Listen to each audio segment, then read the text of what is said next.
That morning, I was feeding the horses, as I always did. Then, from the village center, a noise broke through the quiet, shouting, sharp and urgent, laced with tension I could feel in my bones. I dropped the feed basket and ran.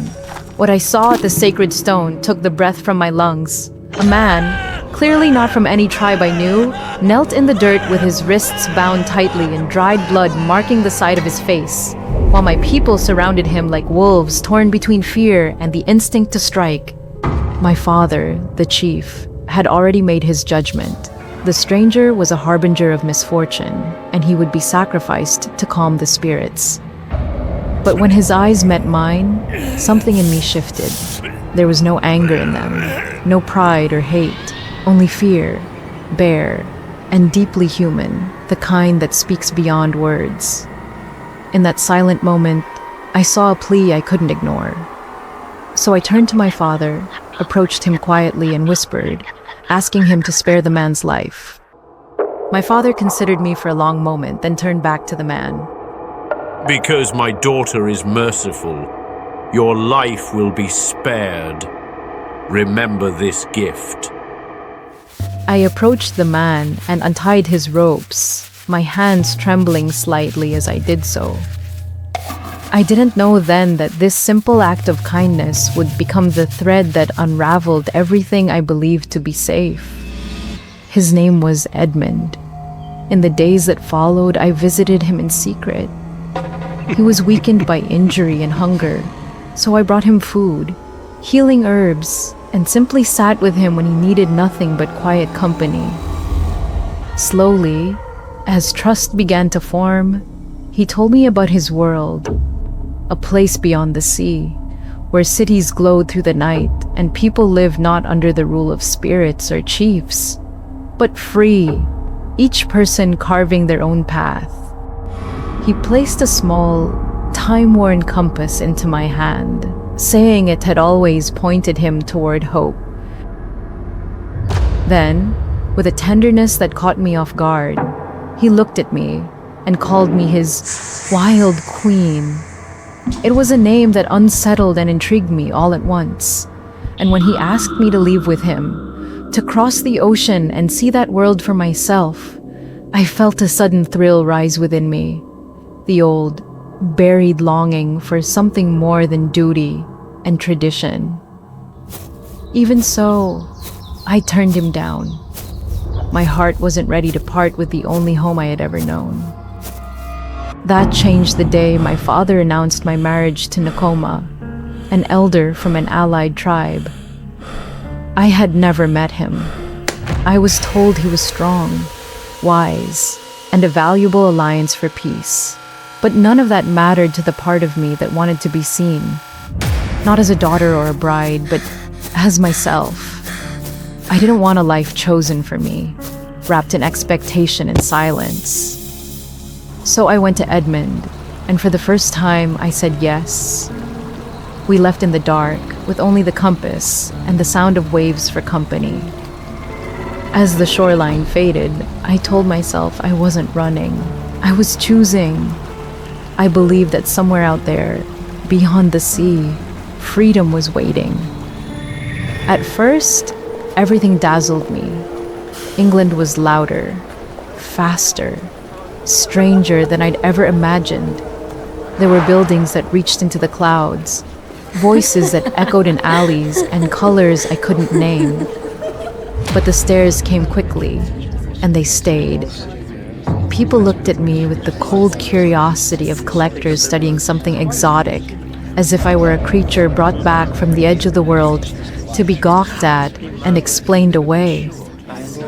Only Edmund treated me like I belonged, at least, in the beginning. But slowly, the lines began to blur. He insisted I stay indoors, told me the city was cruel, that the people wouldn't understand me. He said he was protecting me, and I wanted to believe him, even as the walls began to close in, even as my reflection grew unfamiliar. When I finally told him I wanted to return home, my voice was shaking, but firm. He simply smiled and said we would have one last dinner, something special, a farewell. I remember how warm the room felt, how sweet the wine was, how his eyes never left mine as he raised his glass and whispered, "To us."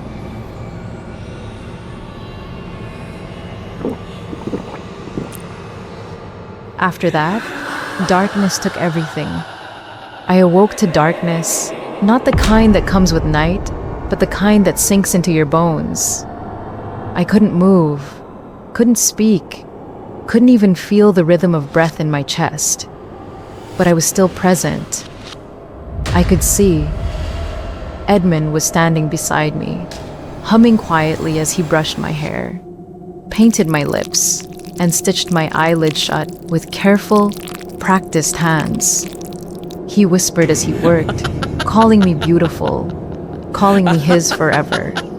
He treated my body like something sacred, and still something no longer mine.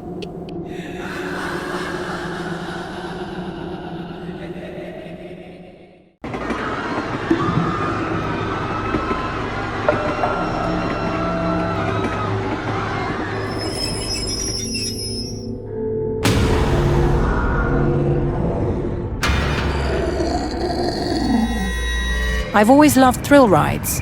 The rush of adrenaline, the way my stomach flips on roller coasters. It's exhilarating. My boyfriend Liam shares the same passion, which is one of the reasons we work so well together. For our second anniversary, he planned something special. He led me through the amusement park, his hands over my eyes. "No peeking." He whispered, his breath warm against my ear. I giggled, feeling the electric excitement of the moment. "Come on, at least give me a hint," "Patience. he teased. It'll be worth it." After a few minutes, he stopped. "All right. He said. Wait here. I just need to set something up." I laughed. "Fine, but don't leave me waiting too long." Then, silence.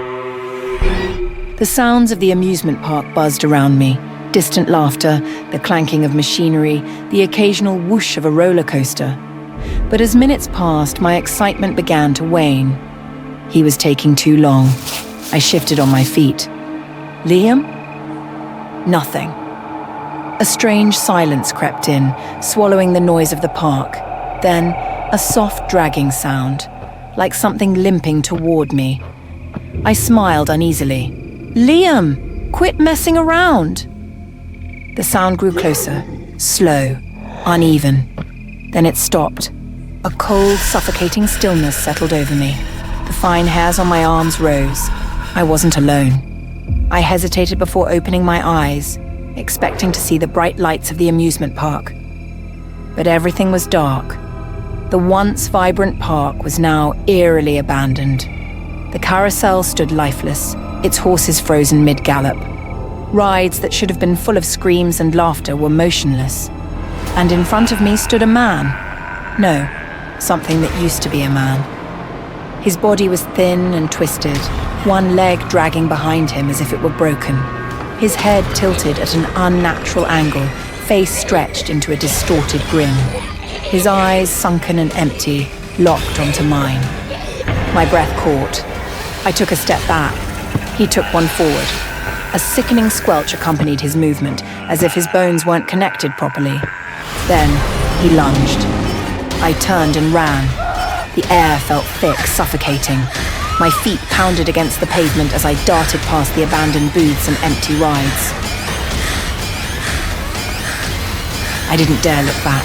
Then, blackness. A hand covered my eyes, yanking me to a halt. I screamed, struggling, but then... "Shh! Hey! It's okay!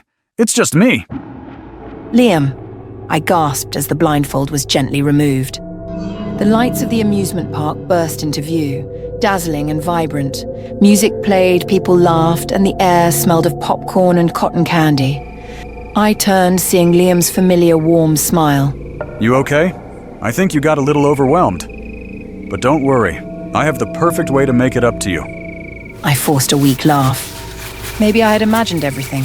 Maybe it was part of some haunted attraction, and my mind had tricked me. Liam pointed at the roller coaster, our favorite ride. Come on, just one ride.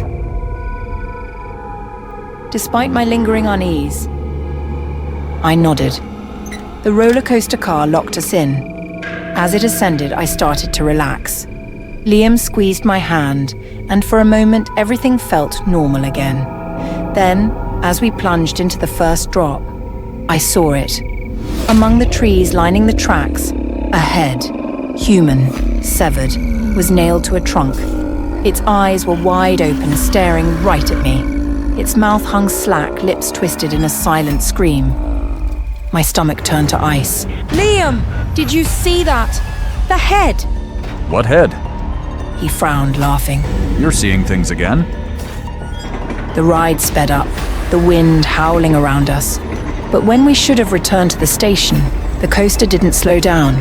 It kept going, loop after loop, turn after turn. My body pressed into the seat, my skin stretching back unnaturally from the force. The wind felt sharper, harsher. Then, I felt something shift. My cheeks started to pull away from my skull. The wind wasn't just strong, it was peeling me apart. Liam sat beside me, completely unchanged, smiling. I tried to reach for him, to make him stop the ride, but my arms had elongated into ribbons of flesh, stretching further with every loop. The ride never stopped. I turned to Liam, eyes wide with terror. Liam, please, make it stop! He tilted his head slightly as if confused. Then finally he spoke. I thought you loved thrill rides. It will stop. The ride surged forward once more, and as the wind ripped away the last remnants of my human form, I realized I was never getting off. And my boyfriend, was he truly oblivious? Or had he planned this all along?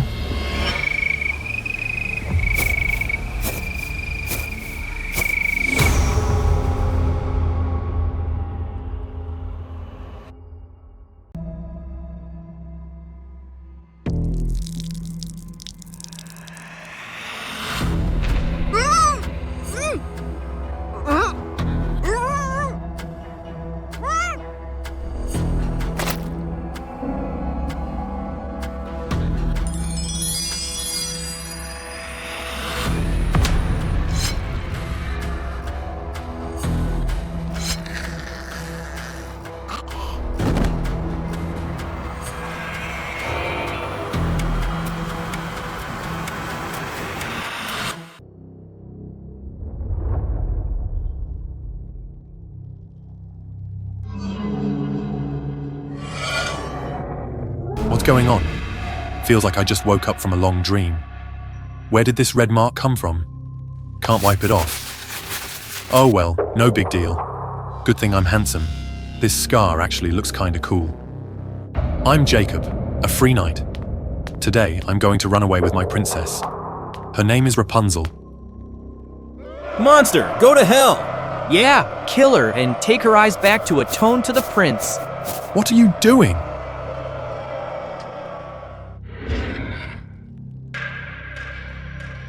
She's Rapunzel. She's just a poor girl who was trapped in this castle by a witch. Open your eyes. All we see here is a monster that just killed someone. Gothel is dead. Rapunzel. My Rapunzel. I anxiously looked up for Rapunzel. She was still sitting by the windowsill, but her golden hair had turned pitch black and her mouth was sealed shut. This must be Gothel's enemies. They came to harm both her and Rapunzel. These soldiers are no better. I'll make all of you pay.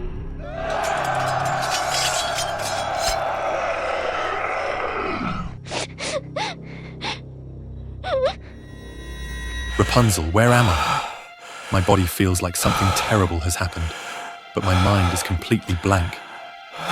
Why am I here, with strange marks all over my body? Marks in places that could have been fatal. Could it be Gothel found out about me and Rapunzel and did something to separate us? I have to find Rapunzel right away.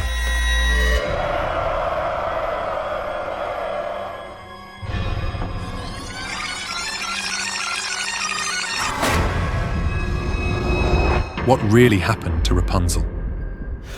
The unease within me kept growing stronger. I had to deal with these soldiers quickly and rescue Rapunzel as soon as possible, even if it meant resorting to methods far from heroic. But just as I was about to reach her soft, flowing hair, a sudden chill ran across my neck. My body went numb, completely out of my control. I had failed. I couldn't save Rapunzel. Once again, I made her cry because of me. I refused to close my eyes, but darkness consumed my mind, swallowing me whole.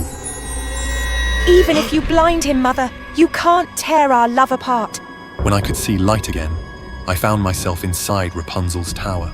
Tonight he'll come for me and take me away from here. That filthy mouth of yours never says anything good. Just singing and flirting to seduce men. I'll seal it shut.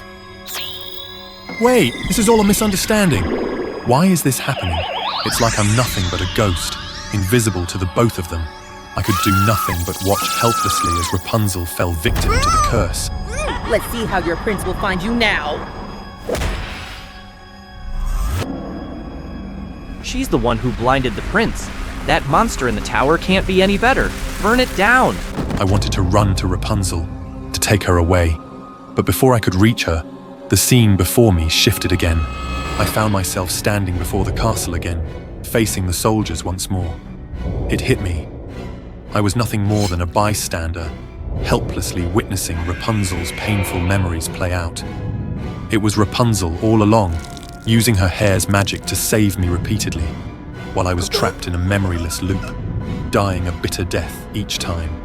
And each time, only she carried the full weight of our memories, forced to watch me die before her eyes, only to bring me back with her magic once more.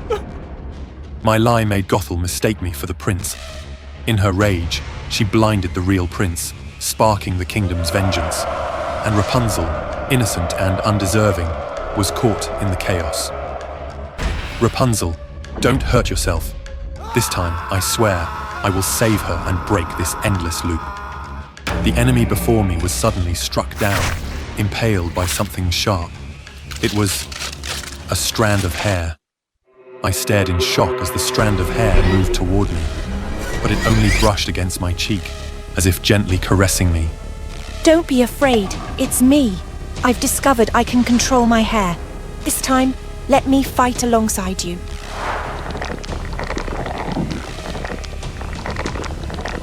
Before my eyes unfolded a gruesome massacre, or rather it wasn't even a fight.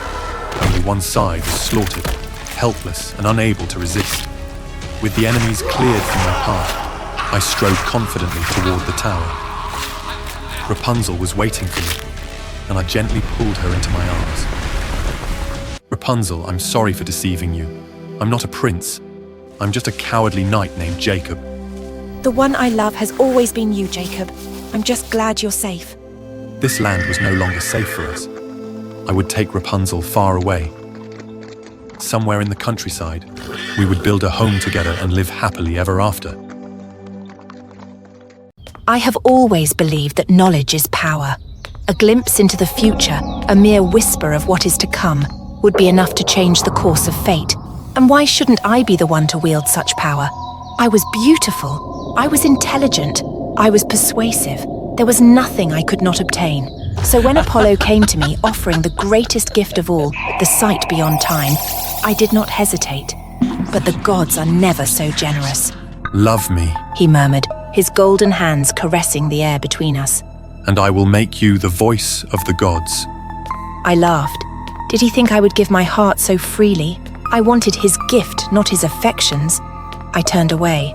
His face did not twist in rage, nor did he strike me down. No, his vengeance was crueler. He left me my gift, the sight of what is to come, but stripped me of the power to change it. You will see the doom of all you love, yet your words will fall like wind upon deaf ears. This is my gift to you, Cassandra. and you will pray for death before the end. I thought his curse meant disbelief, but now I know the truth. His punishment is far worse. The first time I saw the future, it was like drowning. I fell to my knees, clutching my throat, my vision blackening at the edges. Images tore through my mind like rusted daggers, smoke rising from the walls of Troy, the sky painted in hues of blood. I opened my mouth to scream, but only black bile poured forth, thick and reeking of decay. It dribbled down my chin, burned my throat, filled my lungs. I gasped for air. The court recoiled from me. "She's gone mad," someone whispered. My father, King Priam, looked at me with something that was not quite fear, but something worse. Pity. I wiped my mouth, my fingers stained black. "Troy will burn," I rasped. "Paris must not go to Sparta. He must not take Helen. If he does, we are all dead." Silence. Then laughter. The nobles shook their heads, exchanging knowing glances. "Poor Cassandra," they murmured. "She was always strange." Paris smiled, placing a hand on my shoulder. Sister, you worry too much. The gods favor us. I stared at him, watching as behind him, his face melted into something grotesque. His skull split open, his flesh rotted away, his eyes sunken and black with death. But when I blinked, he was normal again. He left for Sparta the next morning. The prophecies did not stop. Each time they came, they took more of me. My body weakened. My skin grew clammy, stretched too tight over my bones. My hands shook. And always, after every vision, the bile would rise, spilling from my lips in thick, oozing waves. The people whispered, "She's cursed." She speaks of death, and death follows. She brings ruin. My father locked me away. Guards stood at my door. The palace halls echoed with my screams. I saw it all. The siege, the starvation, the slaughter, my brothers cut down, my father's blood staining the marble floors, my people screaming as they burned, and yet I was powerless. Helen arrived in Troy, her beauty shining like a cursed star. I lunged at her, shrieking, "You are death! You will destroy us all!"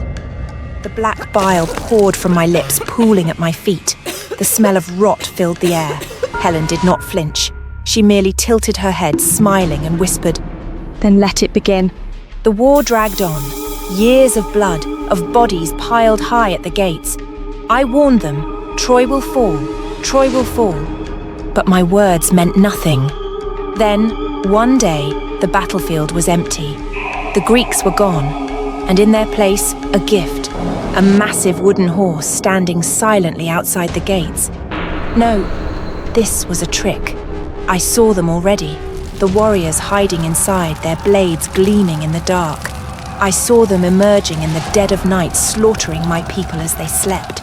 I saw fire licking at the walls, the screams of children, the streets running red. The bile rose as I screamed, my voice raw and broken. "Burn it! Burn it now before it's too late!" They laughed. They called me a madwoman, a harbinger of doom. "Enough, Cassandra," they spat. "Enough of your madness." The gates opened. The horse was brought inside. That night, the slaughter began. I awoke to the scent of blood. The screams of my people filled the air. The Greeks were everywhere, their blades cutting through flesh, their torches setting the city ablaze. Smoke burned my lungs and I stumbled through the chaos, my dress drenched in bile and blood. The visions flashed faster now. Priam's throat slit open, my brothers' heads on spikes, the temple floors slick with gore. I saw it all before it happened, my mind screaming warnings that no one could hear. Apollo's laughter echoed through the flames. This was his curse. Not just that no one believed me, but that I had to witness it all. Again, and again, and again. I was dragged from the burning ruins, my wrists bound. The Greeks would not kill me yet. I was to be taken, a prize of war. I lifted my gaze one final time. Apollo stood in the smoke, his golden eyes gleaming. He had won. Troy was gone. But I remained, a prophetess of death, a ghost in my own skin. I would live, and I would see every horror yet to come.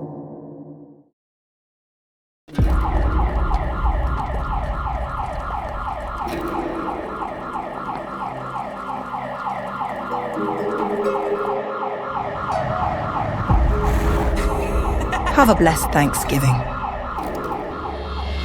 The smell was overwhelming, rot mixed with something burnt and metallic. My breath caught as I stepped into the cramped kitchen. The stove held a large pot filled with meat and bones I didn't want to identify. In the fridge, peeking out from behind condiments and leftovers, was a man's head, eyes frozen wide in horror. On the counter, a pan of oil held floating meats, their skin blistered and blackened. I swallowed hard, disgust seeping through me.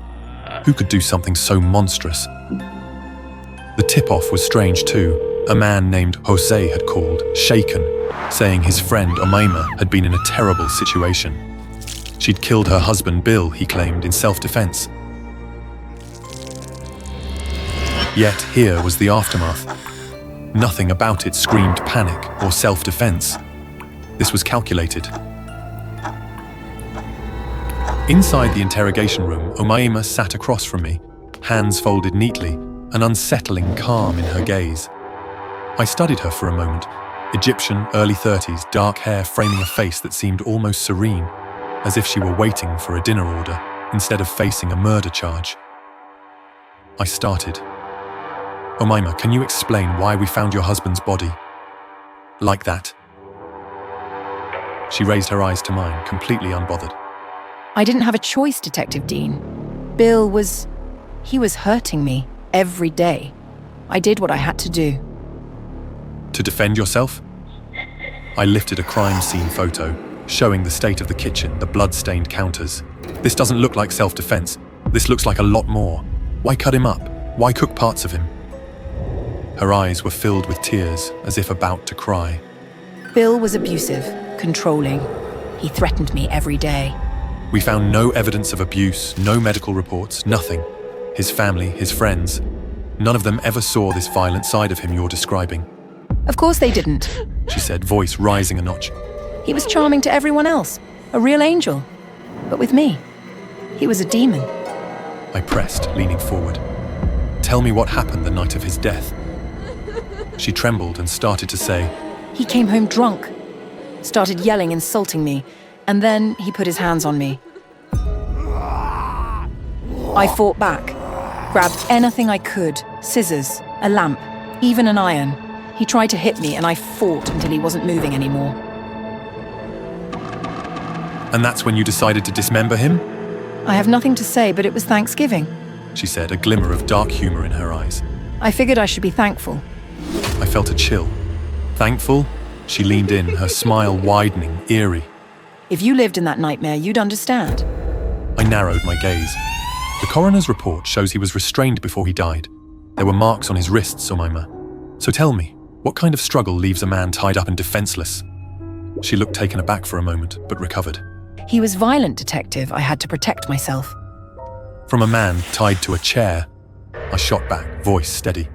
Look, Omaima, this doesn't add up. The way his body was found. This wasn't an act of panic.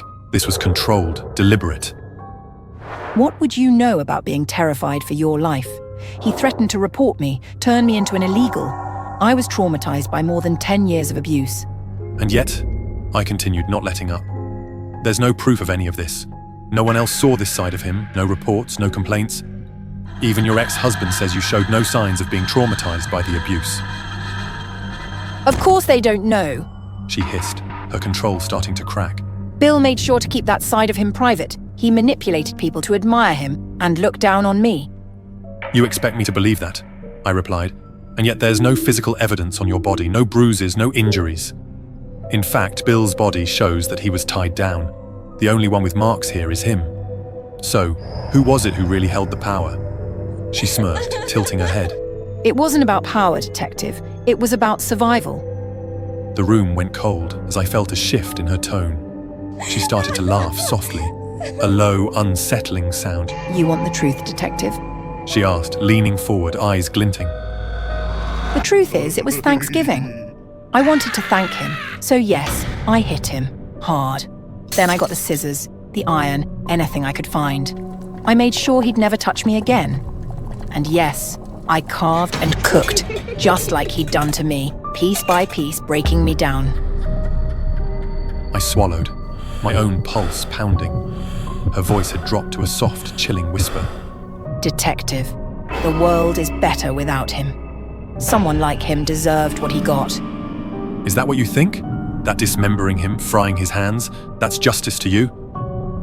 We fell into silence, her gaze unwavering, mine struggling to match hers. And then, without warning, she smirked. You know, I remember now. There were others there that night. 2 women, 3 men. They came in after, drugged me, staged the scene. I didn't kill him. They did. Her laugh was almost musical, a mad sound filling the room. I frowned, feeling the hairs on the back of my neck rise. Oh yes, She whispered, her eyes far off.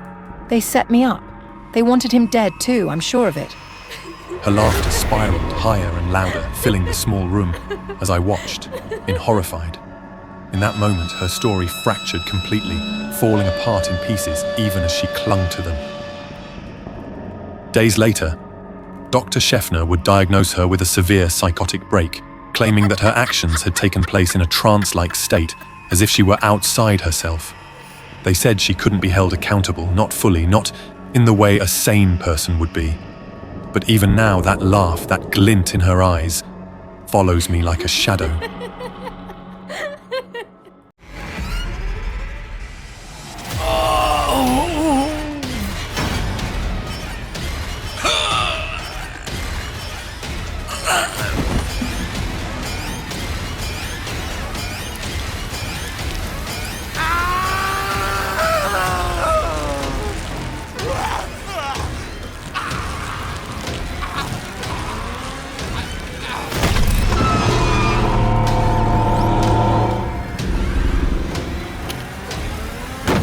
This is a slander! I am Zahn, a drone among the hive, a servant to the queen and protector of our cycle. Yet today, I question everything I have ever known. It began with a film, a human artifact, an insidious weapon disguised as storytelling. The humans called it alien. They had captured footage of us, our forms, our methods, and our survival. See what they think of us. Learn their deceit. The screen glowed. Scenes of violence unfolded, our kind bursting forth from their frail chests, their screams reverberating through the chambers. They called us monsters, parasites, invaders. The narrative was clear. They feared us, loathed us, and most chillingly, were preparing to eradicate us. They plan to weaponize against us, to turn our own biology against us. The thought sent a chill down my exoskeleton. Humans had conceived a grotesque revenge, using our bodies as hosts for their own infestation. A horrifying reversal of our sacred cycle. The Queen declared war. She would not allow our perfection to be tarnished, our legacy trampled by such fragile, chaotic beings. Yet as the hive roared in agreement, I remained silent. Later, in the solitude of my alcove, I replayed the film's imagery. The agony of the xenomorph on the screen, the human writhing its way out. It haunted me. I could almost feel the searing pain, the unnatural violation of the cycle. Why did the humans hate us so? Were they so blind to their own violence that they couldn't see their actions mirrored in ours?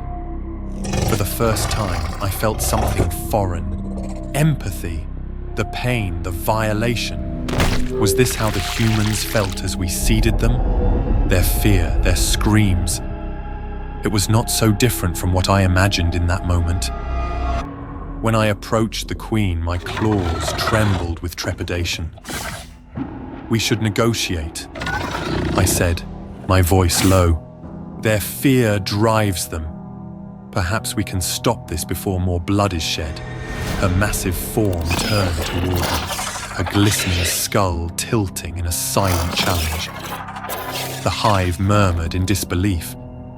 Negotiate? With prey? Her voice was a venomous hiss. With equals, I dared to reply. The silence that followed was suffocating. Yet after a long moment, she relented. Very well, Zarn. You will go as our emissary. But make no mistake, if you fail, war will follow. I was to lead a small group to the human world, to negotiate where no other drone had dared. My chest swelled with determination. I would bridge the divide between our species. We arrived on the human world under a veil of caution, my team moving silently through their metal constructs. The humans were fragile, soft, yet clever. Their fear was palpable, and I could feel their weapons trained on us even if they remained unseen. I began the negotiation, my words clicking and hissing through the translation device we had scavenged. The humans listened, their expressions inscrutable. But they treated us well, gave us private rooms to rest and eat. For a brief moment, I thought peace might be possible. Then the attack came. A sharp sting pierced the base of my spine. My limbs grew heavy, my vision blurred, and darkness consumed me. The last thing I saw was a human holding a needle-like device, its tip gleaming with ichor. I woke with a start, the memory of the ambush lingering like a bitter taste. My body felt strange but intact. Had it been a dream? A fabrication of my overworked mind? My team gathered around me, their concern evident. To reassure them, and myself, I joined them for nourishment. The food was bitter, but it steadied me. For a moment, I almost believed everything was normal. Then it began. A cough racked my body, sharp and violent. My claws scraped at the table as I doubled over. My team surrounded me, their clicks urgent with alarm. Zarn, what is wrong? I couldn't answer. Pain lanced through my abdomen, a searing, unnatural agony. Something was moving inside me. They laid me on a table, their clicks frantic with concern. My limbs thrashed as the thing inside me shifted, writhing with unnatural intent. I clawed at my own chest, desperate to stop the growing pressure. It surged upward, twisting, tearing. Then, with a sickening crack, my chest exploded. I let out a guttural scream as a human, pale, pink and glistening, erupted from my chest, drenched in my ichor. The room fell silent.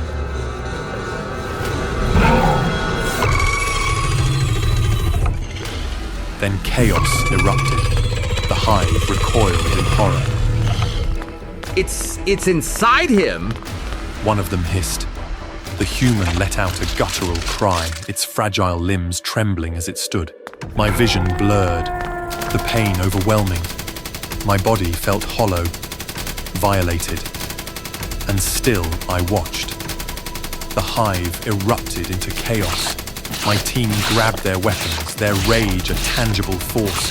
The human, impossibly small yet unyielding, dodged their strikes, darting through the shadows like a spectre. I lay on the table, my strength fading, my ichor pooling beneath me. Yet my mind was alight with realization. This was their plan all along. Not just to kill us, but to become us, to corrupt the cycle itself. I struggled to rise, my claws trembling as I grabbed a communicator. "Report to the Queen," I rasped, my voice a fractured whisper. "Prepare the hive for war." Through the haze of pain, I watched as my team clashed with the human. Their movements were mirror images, their violence indistinguishable. It was then I understood the terrible truth. We and the humans were not so different, both bound by instinct, both trapped in cycles of destruction. This was no longer about survival. It was about annihilation.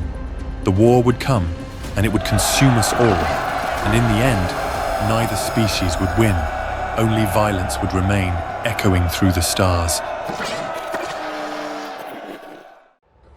283명 탈락.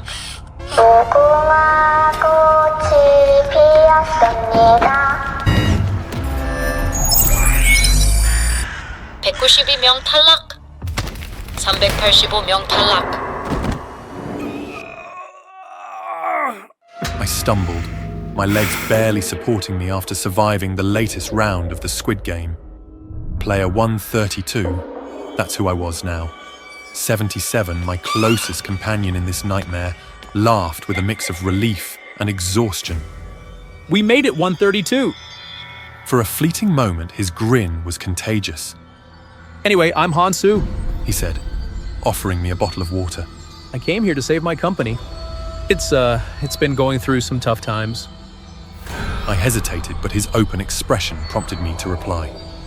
I'm Inho, I said quietly, the words dragging like weights. Hansu's eyes softened. What brought you here? I hesitated, my throat tight. My wife, she has liver cancer. End stage. The light in his eyes dimmed. I'm sorry, he said softly. I gave part of my liver to my younger brother years ago. Now I can't do the same for her. And I don't have time to clear my name. His brows furrowed. Clear your name? I sighed, the words tumbling out. I used to be a cop, a good one, but someone framed me for bribery. I lost my job, my reputation, everything. This game is my last chance to save her. Hansu placed a reassuring hand on my shoulder. We'll get through this together, Inho. Players, welcome to the 4th game. The game you're playing today is Mingle. All players must step onto the central platform. The platform will spin while music plays. When it stops, a number will be called out. You will have 30 seconds to form a group of that exact number. Anyone left out or in the wrong number will be eliminated. 5, 4, 3, 2, 1. Hansu gripped my arm tightly. We're in this together, right? I nodded. The platform began to spin, music blaring as we clung to the railings for balance. When the music abruptly stopped, the overseer's voice boomed. Form groups of 4. I reached for Hansu instinctively. 2 others quickly joined us, and a wave of relief washed over me as I glanced at the chaos unfolding. Those left ungrouped screamed in terror as masked guards dragged them away. The game repeated. Each round, the number called out changed. 5, 6. Hansu and I stuck together, forming alliances as necessary. Then came the final round. Form groups of 2. We sprinted toward the door right in front of us. It felt like salvation was only a few steps away. But as we neared the door, another player shoved past us, diving into the spot. Wait! I yelled, panic surging through me. Hansu froze, his face twisted with guilt. I'm so sorry, Inho. Before I could react, he shoved me backward. My years as a cop kicked in as I lunged forward, grabbing his arm in a vice-like grip. Let go! He shouted, his voice laced with fear. No! The timer ticked down. 10 seconds. With a final burst of strength, I shoved him away and bolted toward the door. 5, 4, 3, 2, 1.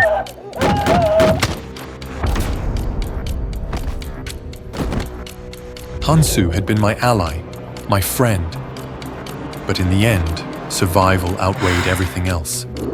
The remaining games passed in a blur. Hopscotch. I overcame them with ease.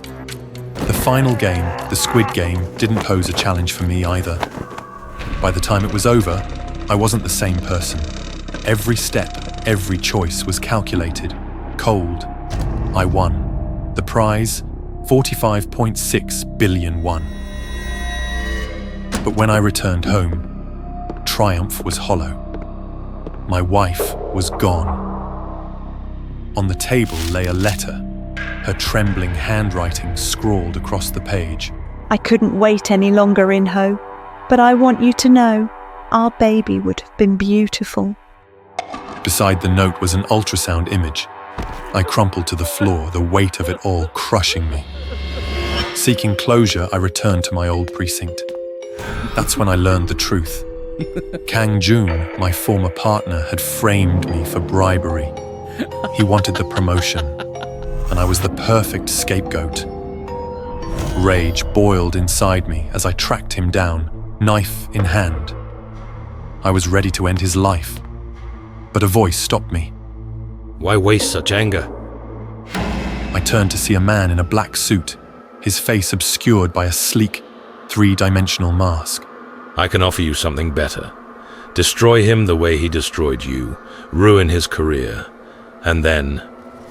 He handed me a familiar card. Invite him to the game. Let fate decide if he survives, or let him depend on you. He removed his mask and handed it to me. With nothing left to lose, I accepted his offer. Now I am the front man. From the control room, I watch as players fight, betray, and bleed. Each scream, each desperate plea, it exhilarates me. When Kang Jun finally stepped into the arena, his pale face stripped of its arrogance, I felt nothing but satisfaction. He didn't last long. As Oh Il-nam, the mastermind of the Squid Game, watched from the shadows, he chuckled.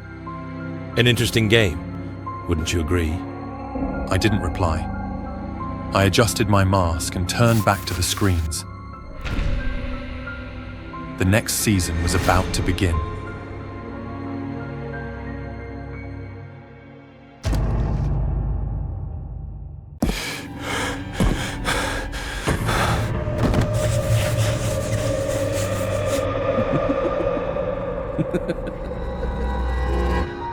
The free ticket landed in my hand unexpectedly. The great Magnus, the man whose name alone could send chills down anyone's spine, was in town.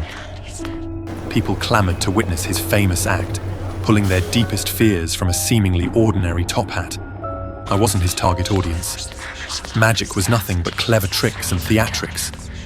Still, the thought of seeing people squirm at their fears being exposed had a peculiar allure. The curiosity got the better of me. I went. The theatre was packed. The air buzzed with nervous excitement as Magnus took the stage. Dressed in a sharp black suit with a red-lined cape, he exuded charisma and menace in equal parts. His cold red eyes swept the crowd, making everyone shift uneasily in their seats. Tonight we dive into the depths of fear. But fear not, for it's all in good fun. The audience chuckled nervously. Then his eyes locked onto mine. You, sir, Magnus said, pointing at me. The spotlight followed. I froze. You've been chosen, he announced. Come, join me on stage. The audience erupted in applause. I hesitated, but eventually made my way up, heart pounding. Magnus extended a hand. Your name? Harry, I mumbled, shaking his hand. Let's uncover what lurks in the shadows of Harry's mind.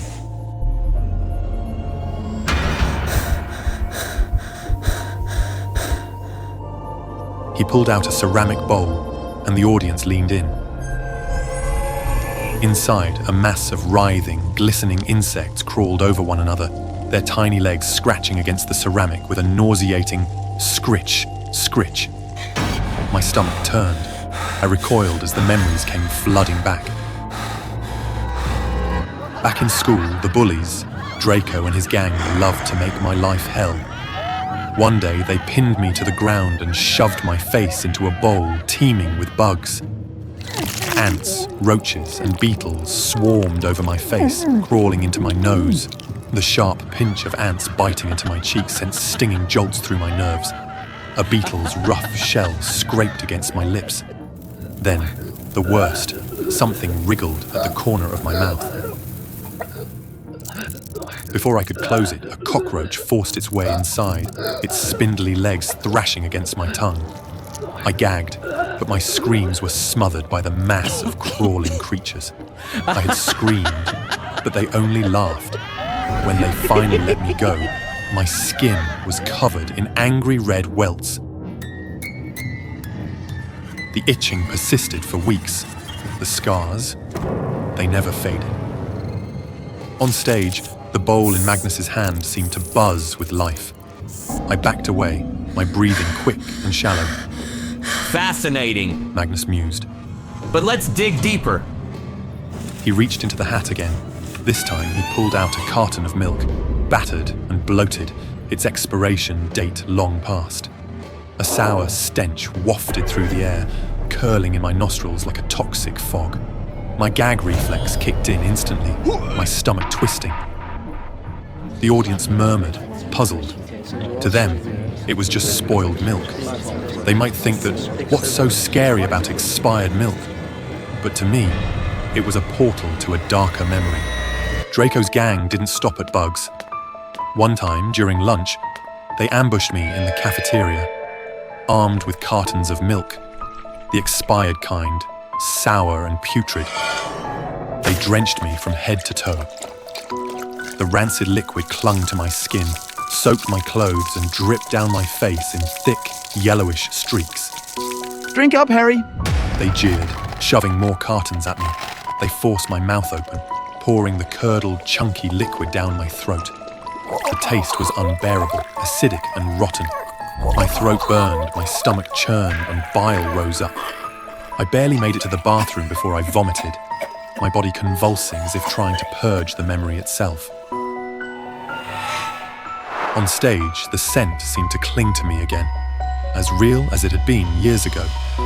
My skin crawled, my throat tightened, and nausea clawed its way up my chest. Magnus's voice cut through my spiraling dread. Everyone stay calm. He said with a wicked smile. The most interesting part is yet to come. For his final act, Magnus reached into the hat with an exaggerated flourish.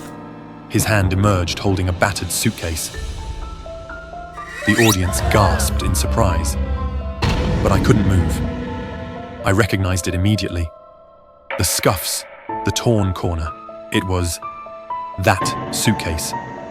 Draco's ultimate prank was stuffing my best friend Ron into a suitcase. They thought it was hilarious, dumping him deep in the woods, telling him to find his way back. Ron never did. Now, standing on stage, I was frozen as violent thuds came from inside the suitcase. The sound echoed in my ears, dredging up every ounce of guilt I'd buried. Magnus slowly unclasped the suitcase, and the lid creaked open. From its depths, a pale, dirt-streaked hand shot out. Help me! A voice croaked, low and guttural. It was Ron. I stumbled back, but the hand reached further, grabbing my shirt. The audience gasped, but they thought it was all part of the act. You left me. Ron growled, pulling himself halfway out of the suitcase. His face was gaunt, eyes sunken, lips cracked. You could have stopped them, but you didn't. You let them do this to me. I tried, I stammered. Liar! He spat, his grip tightening. Ron's other hand emerged, grabbing the carton of spoiled milk from the table. He poured its rancid contents into the insect bowl, creating a foul, sloshing mess. You remember this, don't you? He hissed, his voice sharp and venomous. If you hadn't hidden behind them, if you just stood up for me, none of this would have happened. The smell overwhelmed me. The squirming insects and putrid milk engulfed my face, suffocating me. I struggled, my screams muffled by the grotesque mixture. With one last pull, Ron yanked me into the suitcase. The lid slammed shut, trapping me in darkness.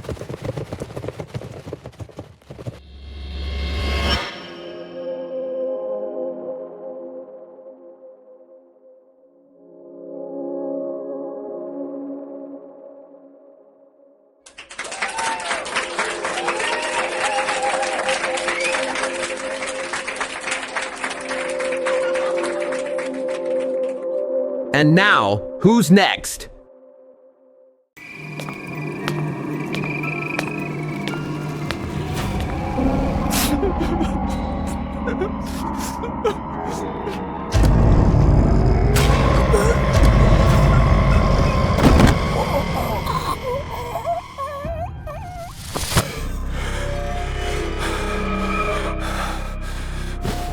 The weight of the ring on my finger feels like a shackle.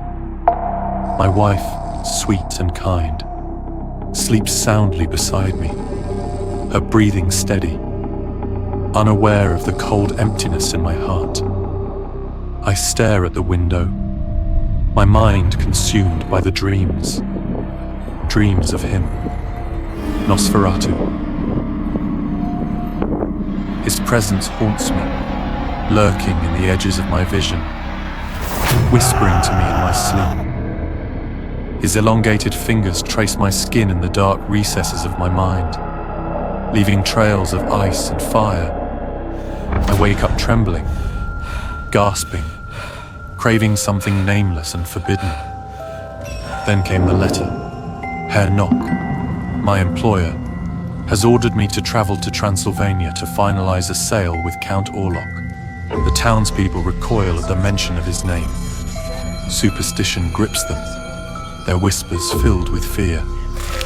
Yet deep within, I feel something else. Anticipation, as if I am meant to go to him. The journey is long, and as I cross into his domain, the world itself seems to change. The Carpathians loom like jagged teeth, and the wind howls like a chorus of lamenting souls. When I arrive at the castle, its towering presence fills me with dread and longing. The carriage driver refuses to go further. I step alone into the shadows. He is waiting. Count Orlok, Nosferatu, is unlike anything I have ever seen. His gaunt frame, his hollow eyes, the way the candlelight barely clings to his form. You have come, he says, his voice dry as withered leaves. Dinner is served, though I barely touch it. My hands tremble. My skin prickles under his unblinking gaze. I'm trying to keep up appearances, to act as though I am here only for business. Then, in a moment of clumsiness, my knife slips. A thin red line blossoms on my finger. Silence. Nosferatu moves with terrifying speed. His clawed hand clasps my wrist, lifting my bleeding finger to his lips. A shudder courses through me, not of fear, but of something deeper, something I dare not name. His tongue grazes my wound, and a dizzying euphoria crashes over me. The world distorts, the candlelight flickers, and my breath hitches. He looks at me with something unreadable, something ancient. You are bound to me. I don't resist.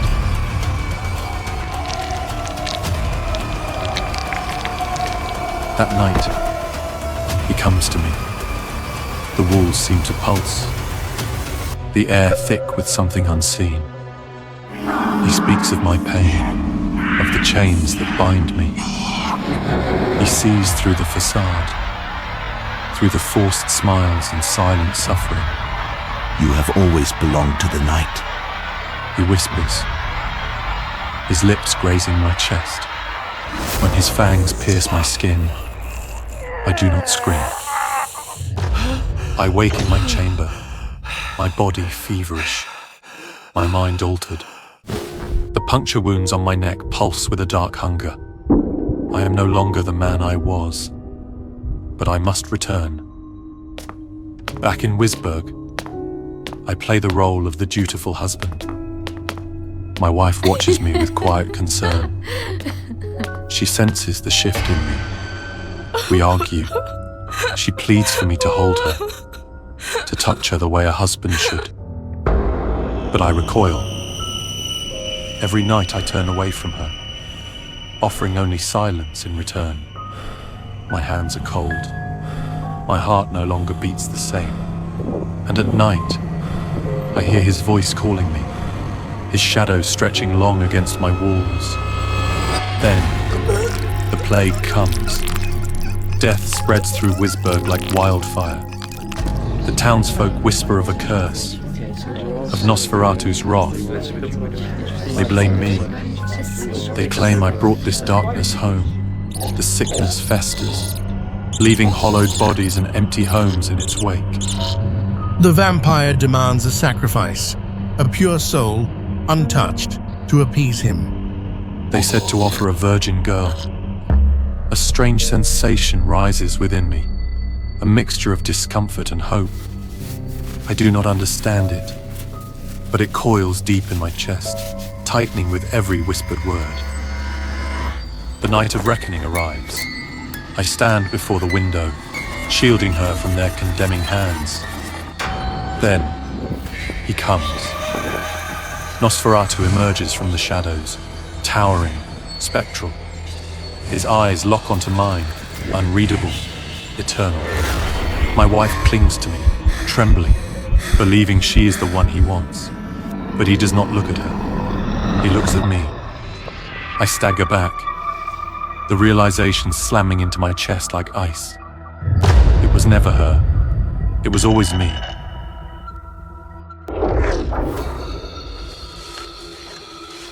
His clawed hand extends. An invitation. A promise. Your passion is bound to me. Terror and longing waged war within me. The life I knew, the mask I wore, the expectations that bound me, all of it unravels. I was never meant for this world. I was meant for him. And so, I step forward.